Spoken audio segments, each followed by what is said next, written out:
जय बोलो पंच परमेष्ठी भगवान की जय। 2400 तीर्थंकर भगवान की जय। कुसुम्बा के मूल नायक देवाधिदेव श्री कुंथुनाथ भगवान की जय। परम पूज्य आचार्य गुरुवर श्री विद्यासागर जी महाराज की जय। आचार्य श्री समय सागर जी महाराज की जय। 3 कम 9 करोड़ मुनिराजों की जय।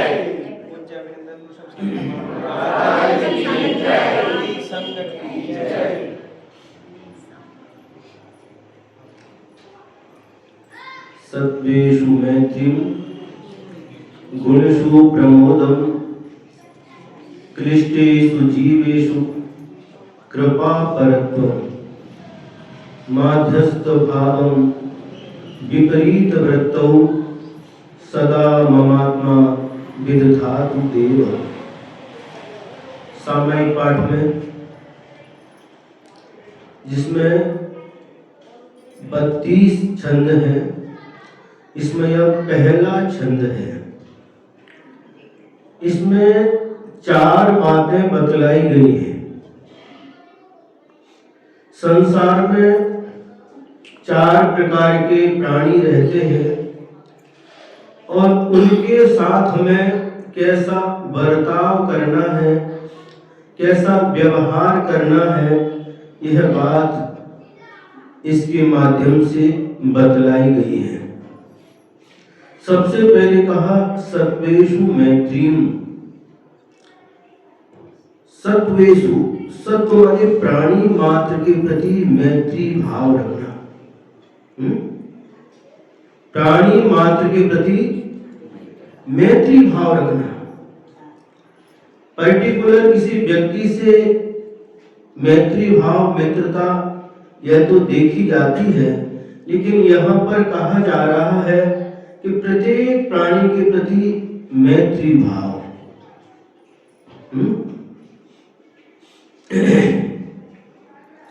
मैत्री भाव जगत में मेरा, सब जीवों से नित्य रहे। किसके प्रति? सब जीवों के प्रति। संसार में जितने भी जीव हैं, चाहे वह स्थावर जीव हो या त्रस जीव हो, 1 इंद्री हो, 2 इंद्री हो, 3 इंद्री हो, 4 इंद्री हो, असंघी पंचेंद्री हो अथवा संघी पंचेंद्री, प्रत्येक जीव के प्रति मैत्री भाव, मित्रता का भाव। आप क्या समझते हैं? मित्रता का अर्थ क्या समझते हैं? एक साथ घूमना, एक साथ भोजन करना, गले में हाथ डाल करके घूमना, हाथ पकड़ करके घूमना, इसका नाम मैत्री भाव है। मैत्री भाव किसे कहते हैं?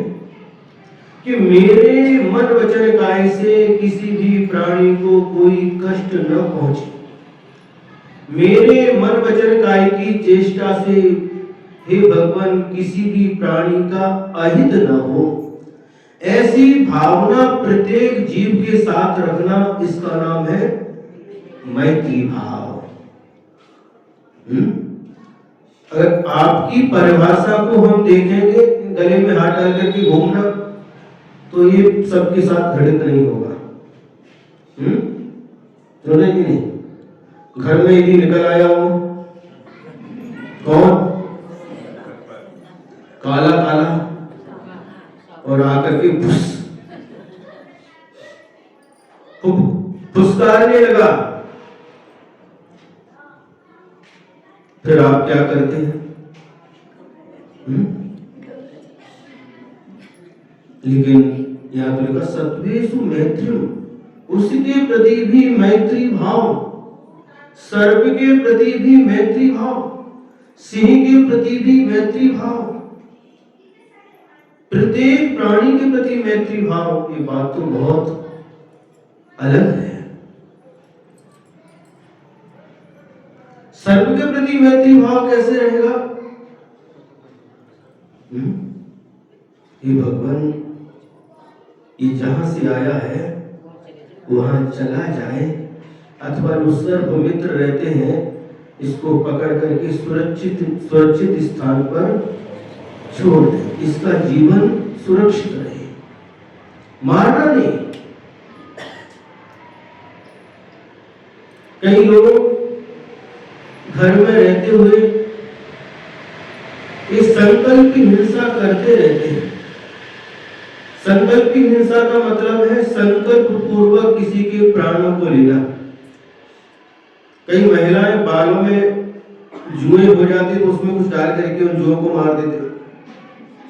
घर में कॉकरोच, क्या बोलते हैं, कॉकरोच हो गए तो उनको मारने की दवाई डालते हैं, चूहे मारने की दवाई डालते हैं। ये सारी की सारी संकल्पी हिंसा है, और ये संकल्पी हिंसा क्षम्य नहीं है। हिंसा कितने प्रकार की होती है महाराज? हिंसा 4 प्रकार की होती है। ध्यान से सुनिए, हिंसा 4 प्रकार की होती है। सबसे पहली हिंसा है आरंभी हिंसा, दूसरी उद्योगी हिंसा, तीसरी विरोधी हिंसा, और चौथी संकल्पी हिंसा। तो सबसे पहली हिंसा है आरंभी हिंसा, जो प्रतिदिन हम लोग, मतलब आप लोग जो घर गृहस्थी के कार्य करते हैं, भोजन बनाते हैं, आटा पीसते हैं, अग्नि जलाते हैं, झाड़ू पोछा करते हैं, जो भी कार्य करते हैं, कपड़े आदि धोते हैं, इसमें जो हिंसा होती है वह आरंभी हिंसा होती है। लेकिन उसमें भी हमें बचना चाहिए। यदि एक बाल्टी पानी से काम चलता है तो एक बाल्टी या तो पौन बाल्टी पानी में ही काम करना चाहिए। आज पानी की कीमत नहीं है। पहले जमाने में जब नल नहीं थे, रस्सी से कुएं के अंदर से जब पानी खींचते थे, पसीना आता था तो एक एक बूंद का हमें बूंद की कीमत पता रहती थी। आज क्या, नल लग गया और ऊपर क्या बोलते हो, सावर चालू किया और बैठ के उसके अंदर आधा घंटे, एक घंटे बैठे उसके अंदर। पानी छान करके उपयोग करना, पीने के लिए भी और प्रत्येक कार्य के लिए पानी छान करके ही उपयोग करेंगे तो उन जल में रहने वाले त्रस्त जीवों के प्रति भी हमारा मैत्री भाव रहेगा। तो ये आरंभी हिंसा, इससे हम बच नहीं सकते, लेकिन फिर भी इसमें इस हिंसा को भी सीमित करना चाहिए। जितना आवश्यक है उतना ही करना चाहिए। गर्मी का समय है, आप लोग बैठे हैं, फैन चालू है ठीक है, आप गए उसको चालू छोड़ करके चले गए, कोई पक्षी आकर के उससे टकरा सकता है और उसकी हिंसा हो सकती है। जब तक आप बैठे तब तक ठीक, लेकिन जब आप जाते तो उसको बंद करके जाना चाहिए। इसी प्रकार से लाइट भी, क्योंकि उसके माध्यम से मच्छर आदि आते, छिपकली आदि सब हिंसा होती रहती है। तो जितना आवश्यक है उतना करना चाहिए, है? तो ये आरंभी हिंसा 1 नंबर की। दूसरे नंबर की उद्योगी हिंसा। उद्योगी हिंसा का मतलब है जो हम जिसके माध्यम से हम धन का अर्जन करते हैं। कोई व्यापार के माध्यम से धन कमाता है, कोई खेती के माध्यम से धन कमाता है, कोई पशुपालन करके धन कमाता है। तो इस समय इनके माध्यम से जो हिंसा होती है वह कहलाती है उद्योगी हिंसा।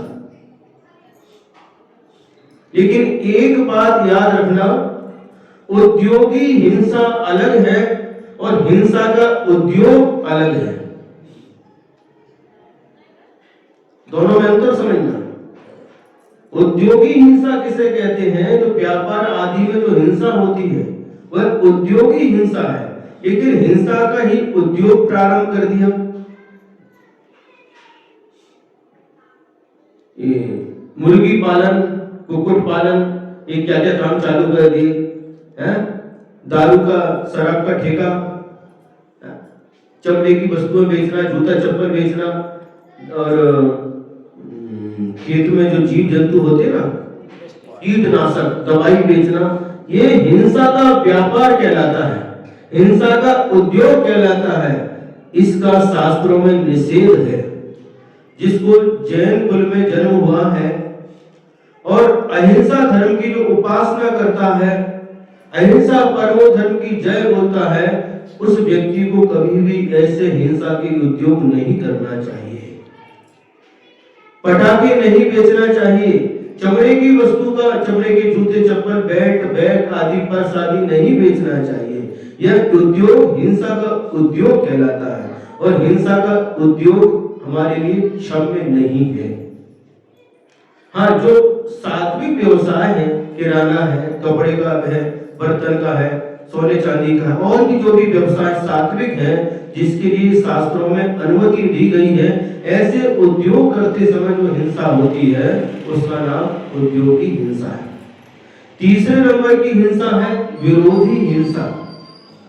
हम किसी की हिंसा नहीं करेंगे, लेकिन यदि कोई हमारे ऊपर आक्रमण करेगा तो अपनी रक्षा के लिए यदि किसी की हिंसा हो जाती है तो वह विरोधी हिंसा कहलाती है।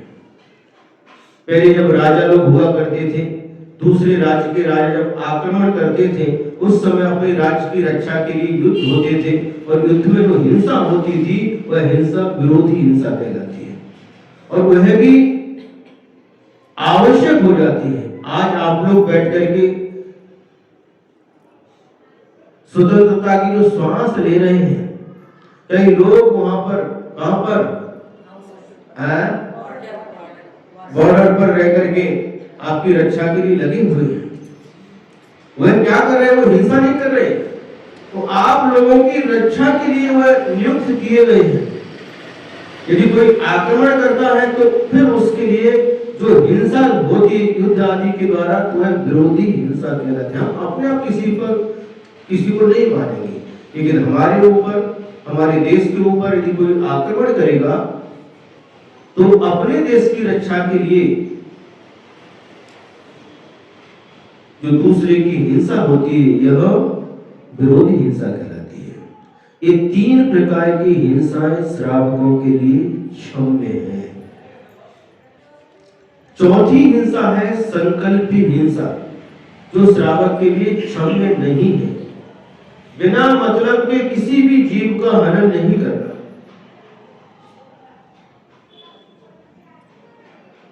सभी एक इंद्री से लेकर के पंचेंद्री तक किसी भी जीव का बिना मतलब के हनन नहीं करना।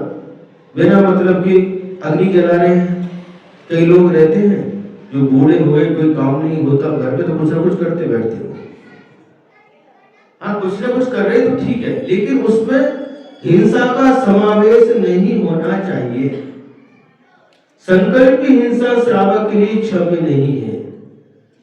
मुनि महाराज का चारों प्रकार की हिंसा का त्याग होता है, लेकिन श्रावक का संकल्पी हिंसा का त्याग होता है।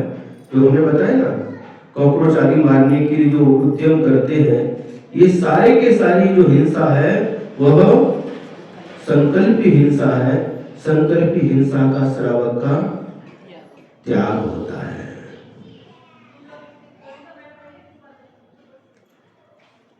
हम हिंदी बोलते हैं, आप लोग को समझ में आती है हिंदी? आती है। हमारा टीवी देखते हैं, हम हिंदी सीरियल देखते हैं। तो अब ये इसमें संकल्प भी इंसान नहीं करता श्रावक, प्राणी मात्र के प्रति मैत्री भाव। समझ में आ गया? मेरे द्वारा, मेरे मन के द्वारा, मेरे वचनों के द्वारा और मेरे शरीर के द्वारा किसी भी प्राणी को कष्ट ना पहुंचे, किसी भी प्राणी का अहित ना हो, इस भावना का नाम है सत्वेश मैत्री। सभी के प्रति मित्रता का भाव है। समझ में आ गया? थोड़े जीवों के प्रति नहीं, सभी जीवों के प्रति मित्रता का भाव। एक सामान्य से कह दिया। अब इसके बाद में गुणेषु प्रमोदम, जो गुणी है, गुणवान है, उसके प्रति प्रमोद का भाव, प्रसन्नता का भाव। गुणवान व्यक्ति को देख करके आनंद का अनुभव करना, आह्लाद होना मन में, प्रसन्नता का अनुभव होना गुणवान व्यक्ति को देख करके। लेकिन होता क्या है? गुणवान व्यक्ति को देख करके ईर्ष्या भाव उत्पन्न हो जाता है। उनको इतने लोग पूछ रहे हैं, मुझे क्यों नहीं?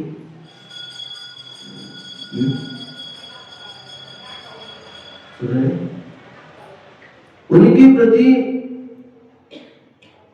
मन में जो ईर्ष्या का भाव उत्पन्न हो जाता है, यह दुर्भाव कहलाता है। और यह दुर्भाव हमारी आत्मा के पतन का कारण बनता है। गुणवान व्यक्ति के प्रति हमें कैसा भाव रखना? प्रमोद भाव, आनंद का भाव, प्रसन्नता का भाव। एक घर में सासू मां है और दो बहुएं हैं। एक के प्रति सासू माई का झुकाव ज्यादा है, हो सकता गुणवान भी हो, उसके प्रति प्रमोद भाव प्रकट होता है। तो दूसरी जो बहू है, उसके मन में क्या भाव आता है? बोलो, अपना अनुभव बताओ। ईर्ष्या भाव, अरे सासू माई बिल्कुल ज्यादा चाहती है। तो जो ईर्ष्या का भाव आ गया, बस यही खतरा पैदा हो गया। ईर्ष्या का भाव नहीं, उसके प्रति अपने को भी गुणेषु प्रमोदम। देखो, गुणवान है तो जैसे सासू उनके प्रति अधिक प्रेम रखती, उसी प्रकार से अपने को भी उनके प्रति अधिक प्रेम रखना है, यह प्रमोद भाव है। मानव बहुत कठिन है, कठिन है, लेकिन असंभव नहीं है। धीरे धीरे अभ्यास करेंगे तो यह भी सरल हो सकता है। अब ये दो प्रकार के व्यक्ति हो गए, है ना? अब तीसरे प्रकार के व्यक्ति आते हैं। क्लिष्टेषु जीवेषु कृपा परत्वम। संसार में क्लिष्ट जीव है। क्लिष्ट का मतलब दुखी जीव है। उन दीन दुखी जीवों को देख करके उनके प्रति कैसा भाव? कृपा का भाव, दया का भाव, करुणा का भाव।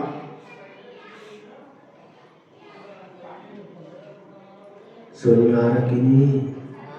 आप प्रातः काल निकले हैं स्नान करके और मंदिर जा रहे हैं और हाथ में द्रव्य, अष्ट द्रव्य भी है, और बीच में देखा कोई व्यक्ति, ठंडी का समय है, आज जनवरी चालू हो गई और ठंडी से कांप रहा है, शरीर के ऊपर फटे पुराने कपड़े हैं, कपड़े भी अच्छे नहीं है, और आपने उसको देखा, भूखा भी है, और देख करके आप चले गए मंदिर के लिए, पूजन करने के लिए। तो क्या आपके अंदर करुणा है? आपके अंदर दया है? नहीं है।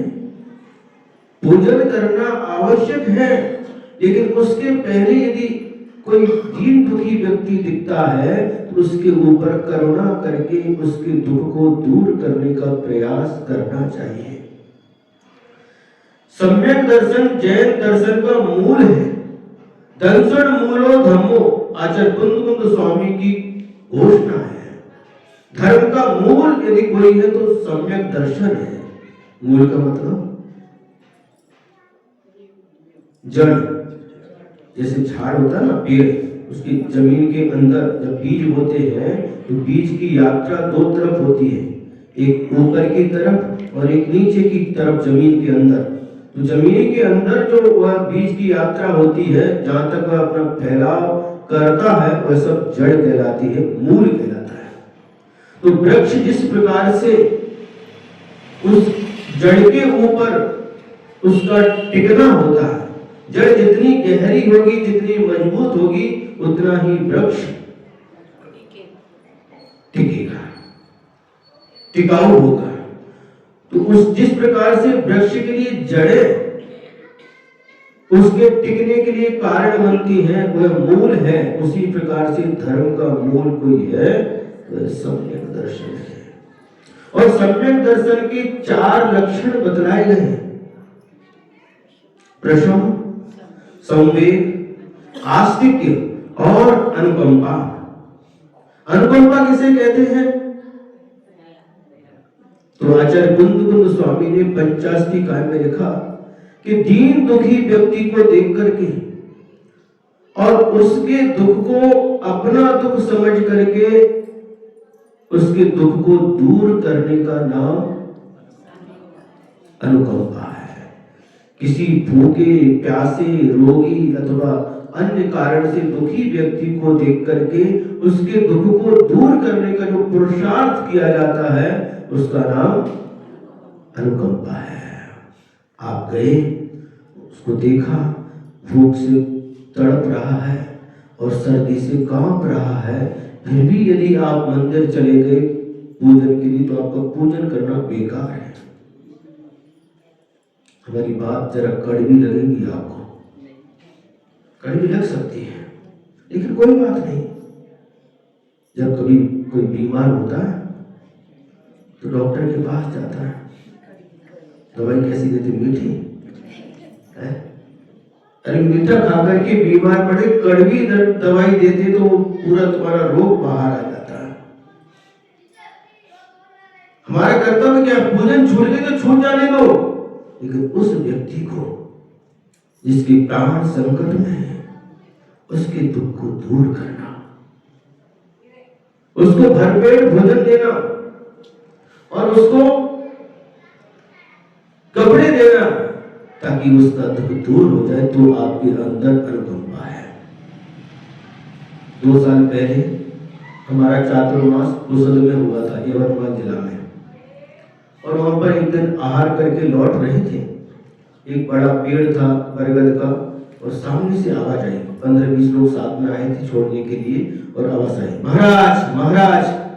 एक महिला थी, महिला की आवाज आ रही थी, नमस्कार महाराज, नमस्कार महाराज। कहां से आवाज आ रही? तो लोग चल रहे थे साथ में, उनको थोड़ा सा पीछे किया, देखा एक महिला अपने जो घर था उसमें लेटी हुई थी, लेटी हाथ जोड़ के, नमस्कार महाराज। तो हमने पूछा कौन है? फिर कहने लगी, महाराज भूख लगी है, रोटी दो। महाराज भूख लगी है, रोटी दो। कौन है? तो एक व्यक्ति ने कहा, महाराज वह मुस्लिम है, मुसलमान है, कोई उसको नहीं है, अकेली है। महाराज भूख लगी है, रोटी दो। महाराज भूख लगी, रोटी हमसे बोल रही हो? और ये सब थे, उनको कहे पीछे हटो। जब देखा, उसको आशीर्वाद दिया, और जाने के बाद में जहाँ आहार हुआ था, उन श्रावक से कहा, भैया जो कुछ भी है भोजन है, रोटी दाल सब्जी चावल जो कुछ है, वो जाकर के उस बूढ़ी माँ को दे दो। तो गए, उन्होंने उनको दे दिया। अब देने के बाद में दोपहर में रत्न श्रावकाचार्य की क्लास चलती थी, तो एक व्यक्ति ने प्रश्न किया, महाराज आपने मुस्लिम के लिए देने के लिए कह दिया, वो तो मांसाहारी होते हैं, तो अगर को पाप नहीं लगेगा? अब प्रश्न करना स्वाभाविक है। सबके मन में अलग अलग प्रकार के प्रश्न उठते हैं। वो मांसाहारी है और उसको आपने भोजन देने के लिए कहा तो पाप नहीं लगेगा? समझ में आ रहा है?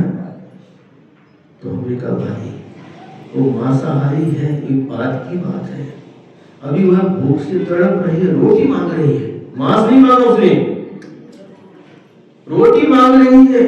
क्या तुम बाहर रोटी बस्ती कुत्ते को डालते हो कि नहीं? कुत्ता शाकाहारी है या मांसाहारी? मांसाहारी। तो रोटी डालते, दो पक्ष हैं सोचने के। यदि हम ये सोचते हैं कि उसको भरपेट भोजन मिल गया तो मांस क्यों खाएंगे? कुत्ता भी यदि भरपेट उसको भोजन मिल गया, रोटी वगैरह मिल गई, तो मांस क्यों खाएगा? आज की विडंबना है क्या लोग घर में कुत्तों को पालते हैं, लेकिन शास्त्रों में हिंसक पशुओं को पालने के लिए निषेध किया है। कुत्ता, बिल्ली आदि जो हिंसक प्राणी है उनको पालने का निषेध किया है। गाय पालना चाहिए, भैंस पालना चाहिए, है? और ज्यादा तो घोड़े हाथी पालो। ये धन कहलाता है, जीवित धन, गोधन, गजधन, बाजधन और रतन धन खान, जब आवे संतोष धन, सब धन धूल समान। इसको धन कहा है, गोधन, गाय भैंस चेतन धन कहलाता है। रत्न सोना चांदी अचेतन धन है।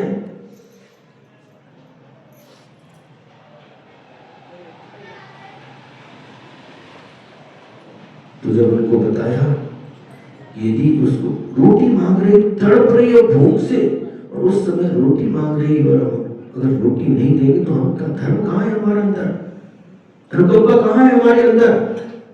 और 2 या 3 दिन के बाद ही उसका मरण हो गया।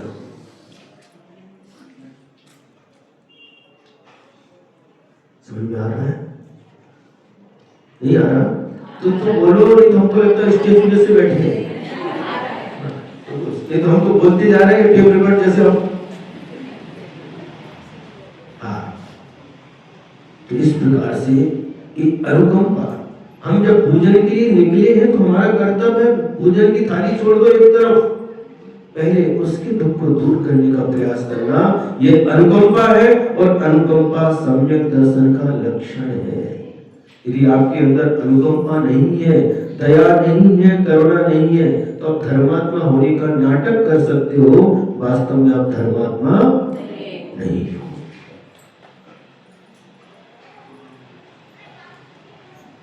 तो ऐसे क्लिष्ट जीव संसार में कितने दुखी जीव हैं, उनके प्रति करुणा का भाव, उनके प्रति उनके दुखों को दूर करने का भाव हमारे अंदर होना चाहिए।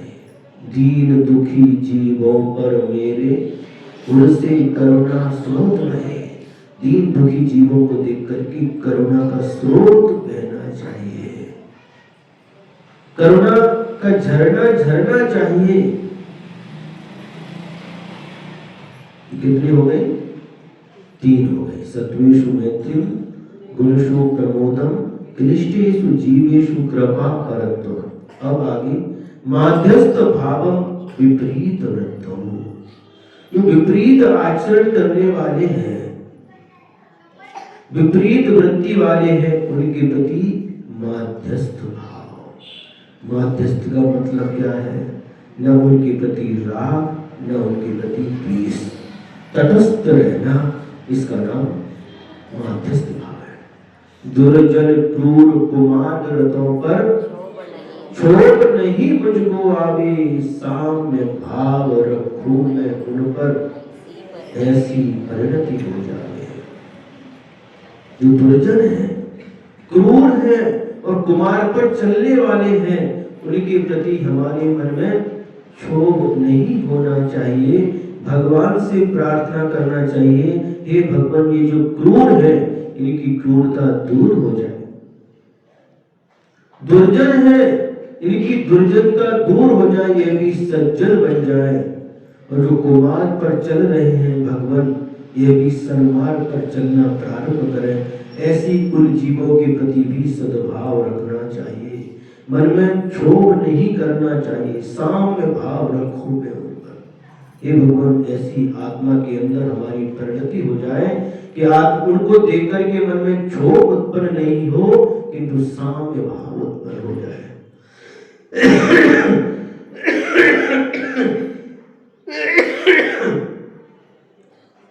कैसा लग रहा है?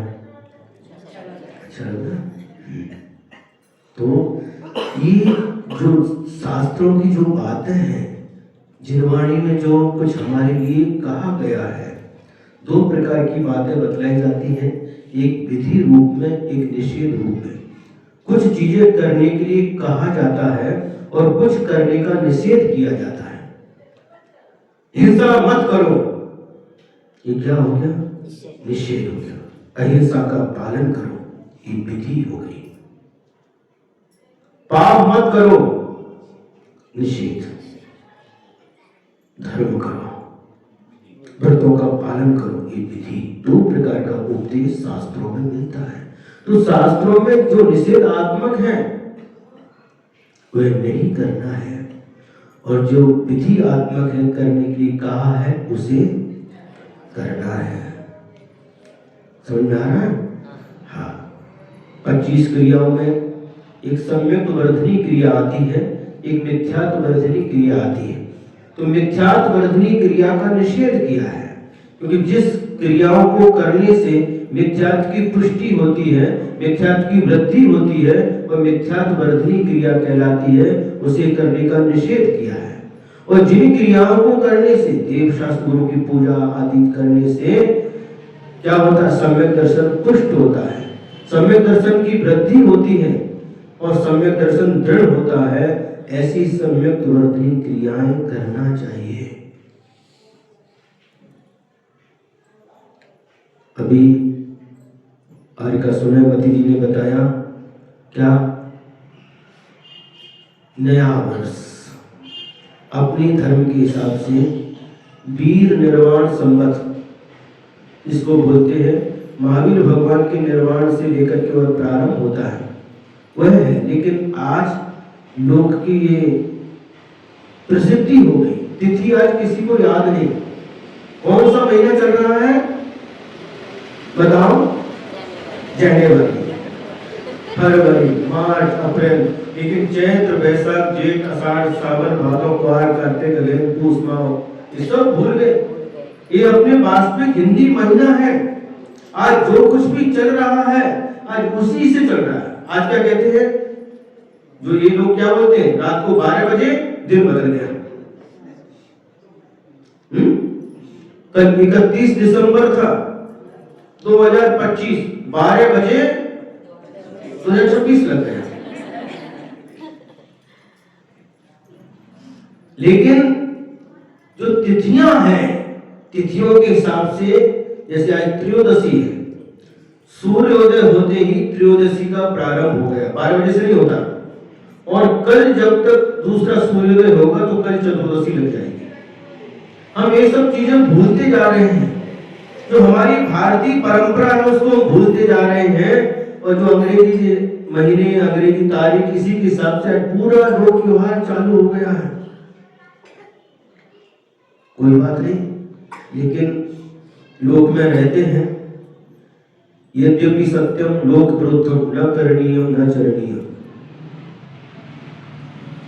श्लोक में रह रहे हैं तो श्लोक के अनुसार भी हमें ये करते हैं। अगर आपको कहेंगे कि नहीं ये नहीं करना तो आप मानने वाले नहीं है, क्योंकि इसी प्रकार का प्रवाह है। प्रवाह इसी प्रकार का है, तो उसमें आप बह रहे हैं। और आप बह रहे हैं तो आप कम से कम, बहुत अच्छी बात कही माता जी ने, क्या? यदि मानने वाले नहीं, आपको नहीं मानो, वीर निर्वाण जो है उसको मानो, उसको नहीं बनाएंगे। अगर मानना है तो ठीक है, अपनी शुरुआत प्रभु के चरणों से या गुरु के चरणों से करना चाहिए। बहुत अच्छा लगा हमको सुनकर, बहुत सारे लोग कुंडलपुर के बड़े बाबा के यहाँ गए हैं, बताया पता चला यहाँ से भी गए हैं, कुसुम्बा से भी गए हैं, परम भी गया है। कल बच्चे आए थे, कल के परसों महाराज हम कुंडलपुर जा रहे हैं, बहुत अच्छी बात है, आशीर्वाद है।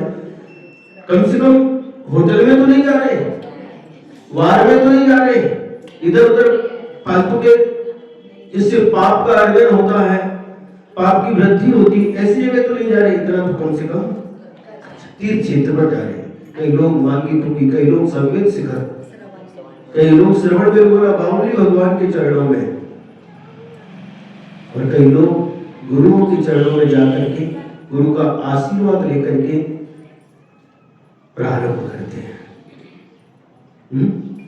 गुरु का आशीर्वाद लेकर के आहार दान दे करके और भी दान दे करके इसकी शुरुआत करते हैं, क्योंकि शास्त्रों में भी लिखा है अच्छे प्रत्येक कार्य के प्रारंभ में प्रभु की पूजन, चाहे विवाह हो या बच्चे का जन्मदिन है। आप जन्मदिन मनाते हैं, जाते हैं, नहीं मनाते? मनाते हैं। और वो क्या बोलते हैं उसको, 1 साल पूरा हो जाता है, सुनो क्या बोलते हैं उसको, बोलते हैं क्या, एनिवर्सरी। वो मनाते हैं, जाते हैं उधर होटल में जाते हैं, खाते पीते हैं और बहुत सारा पैसा खर्च करके आते हैं।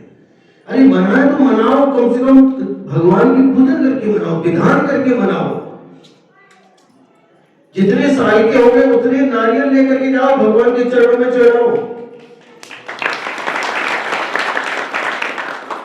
जितने साल हो गए शादी को उतने लोगों को, गरीब लोगों को वस्त्र बांटो,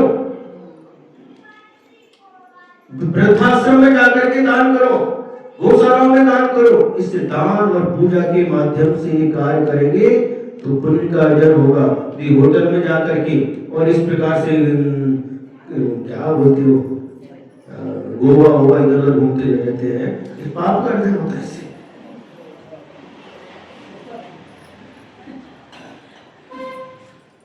क्यों हंस रहे हैं?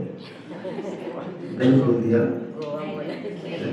जाती ना लोग, कई लोग उधर 31 दिसंबर गोवा, इधर क्या अलग अलग जगह है घूमने के, इधर जाते हैं, पैसा खर्च करते हैं और पाप कमा करके आते हैं, पाप लेकर के आते साथ में। बंधु, ये जीवन बहुत दुर्लभ है, एक एक क्षण दुर्लभ है, एक एक श्वास दुर्लभ है। एक श्वास गई, निकल गई, वापस लौट करके आएगी कि नहीं कोई पता नहीं है। इसलिए इसका सदुपयोग करो। 2025 चला गया, आप वहीं के वहीं,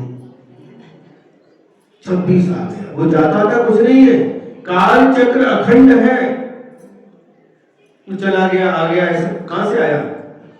उसके पैर थे, पंख थे, किधर चला गया, कहां से आ गया?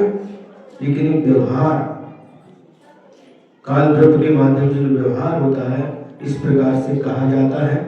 फिर भी बस समय कितना हो गया भैया, महाराज जी को भी सुनना है, बस अच्छी बात है, बहुत अच्छा है। महाराज कह रहे 2 लोगों का सुना दो। अरे भैया, जब कभी एक महाराज का उपास हो तो हमारे 2 महाराज का अर्थ आप कर रहे हो,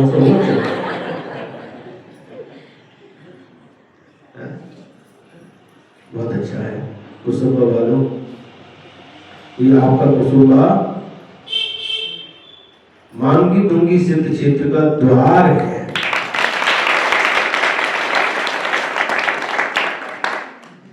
मांगी तुंगी सिद्ध क्षेत्र पास में होने से या प्राय करके साधुओं का आवागमन होता रहता है। धन्य है आप लोग कुसुम्बा वालों, है मांगी तुंगी सिद्ध क्षेत्र के पास, यहाँ पर आप लोग रहते हैं, है? साधुओं के मन में भी उस सिद्ध क्षेत्र के दर्शन के भाव उमड़ते हैं, तो जब भाव उमड़ते हैं तो विहार करते करते मांगी तुंगी जाते समय या मांगी तुंगी से लौटते समय कुसुम्बा में तो आते ही हैं।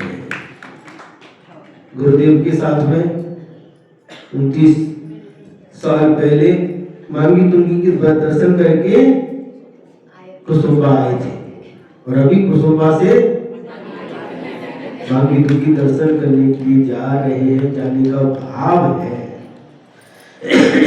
इसी प्रकार से आप लोगों के अंदर धर्म की भावना दृढ़ होती रहे और जो धर्म हमारा नहीं है, धर्म आपका नहीं है, धर्म किसी का नहीं है। धर्म तीर्थंकर भगवंतों ने जो धर्म बताया है, केवली पन्नतम धम्मम मंगलम, केवली भगवान के द्वारा जो प्रणीत धर्म है वही मंगल स्वरूप है। केवली पन्नतो धम्मो लोकोत्तमो, केवली भगवान के द्वारा कहा गया धर्म ही लोक में उत्तम है।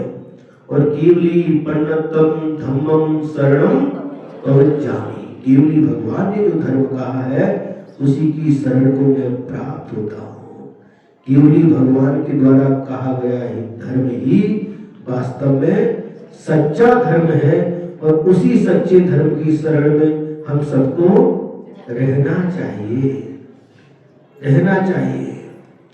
और धर्म की प्रभावना हो, जिन शासन की प्रभावना हो, इसके लिए निरंतर हमें जागरूक रह करके पुरुषार्थ करना चाहिए।